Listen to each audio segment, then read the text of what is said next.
Are you tired of getting inconsistent results with your photography? Well, in this video, I'm going to show you guys how to read your camera's light meter so that you're no longer getting super overexposed, super underexposed images, and you're nailing that exposure every single time. We're going to talk about how your camera sees light, and I promise it's very simple. So let's hop right into this video. So what exactly is a light meter? Well, for starters, a light meter was a little device in the days of film that would read the light and it would tell you what your settings should be on your film camera because you couldn't see a little digital display on the back to tell if your image was too bright or too dark, so you needed a light meter.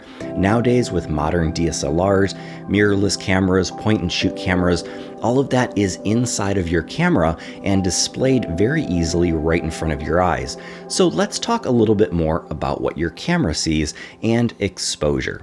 So your light meter will indicate to you whether your camera thinks your scene is overexposed, underexposed, or properly exposed. Let's for now remember that this is just a suggestion, not a rule to live by. Kind of like the Pirates Code. I got a jar of death. So let's talk a little bit more about this light meter thing.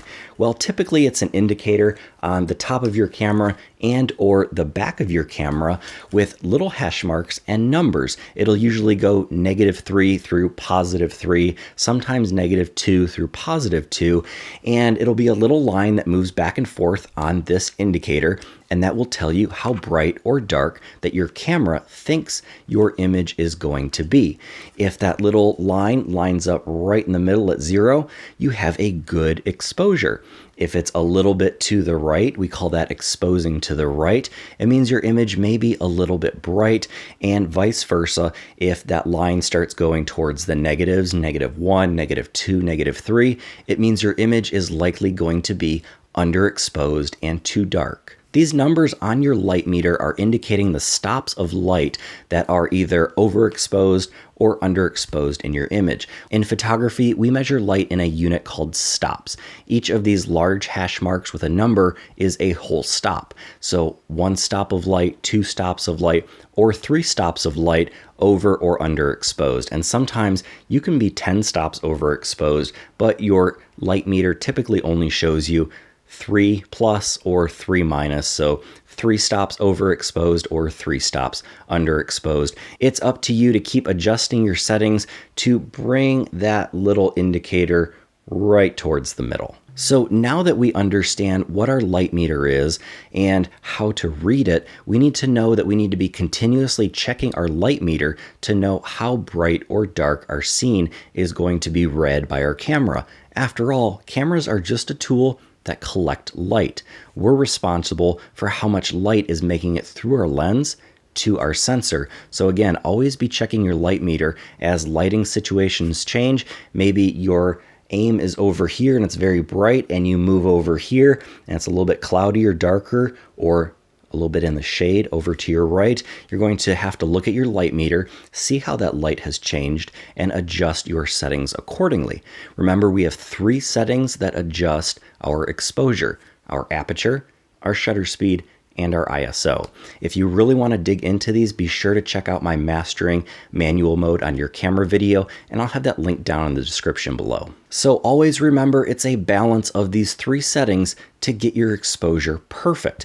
Now, there is one caveat. Remember how I said a light meter is a little bit like a pirate's code?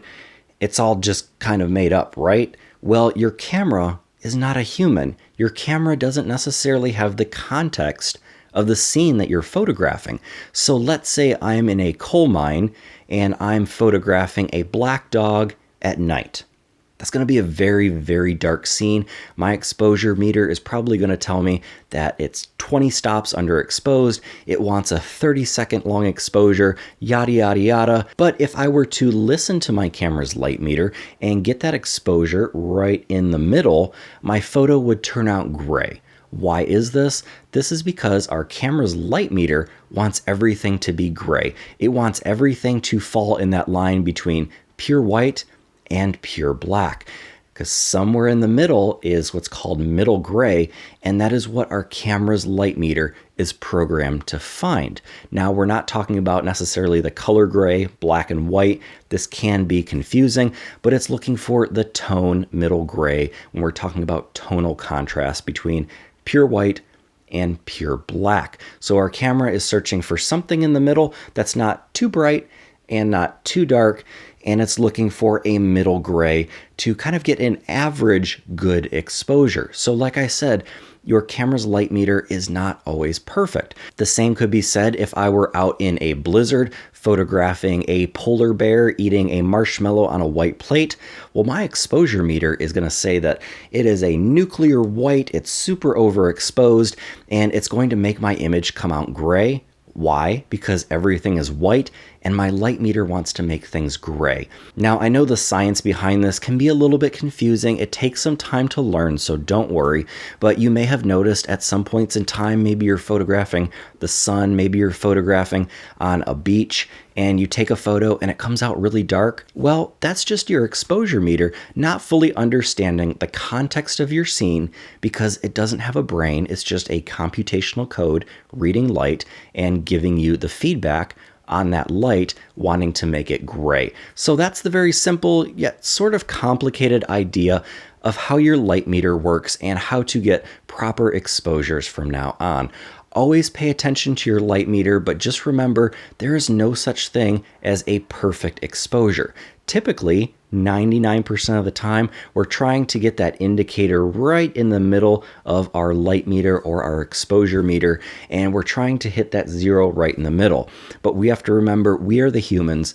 We are the artists. We are ultimately in control of our exposures and know how the scene is going to look. So sometimes that means listening to your exposure, but remember that you are the artist. You are the one ultimately in control of your camera. Your camera just captures light, and your light meter is more of a suggestion than a rule. So if you enjoyed this video and found value in this video, please give it a thumbs up.